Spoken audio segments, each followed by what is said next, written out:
West বেঙ্গলে 26,000 চাকরি চলে গেছে। এটা নিশ্চয়ই এখন আর কারো অজানা নয়, সবাই জানে। আরেকটা খবর বলে রাখি, তেলেঙ্গানায় 400 একর জঙ্গলের ওপর তৈরি হচ্ছে আইটি হাব। 400 একর জঙ্গল রাতারাতি কেটে ফেলা হচ্ছে, তৈরি হবে ওখানে আইটি হাব। সেই জঙ্গলে যত পশু পাখি কিছু মারা যাচ্ছে, কিছু জঙ্গল ছেড়ে পালিয়ে যাচ্ছে বাইরে। পালিয়ে যাবে কোথায়? রাস্তায় লোকের বাড়িতে গিয়ে আশ্রয় নিচ্ছে।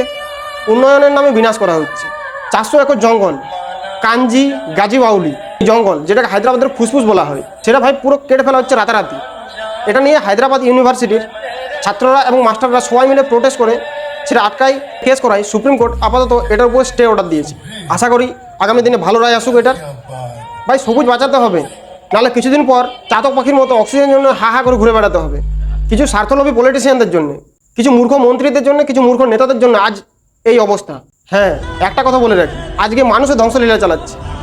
মনে রাখবে, যেদিন প্রকৃতি ধ্বংসলীলা চালাবে না, সেদিন আর কারোর কিছু করার থাকবে না।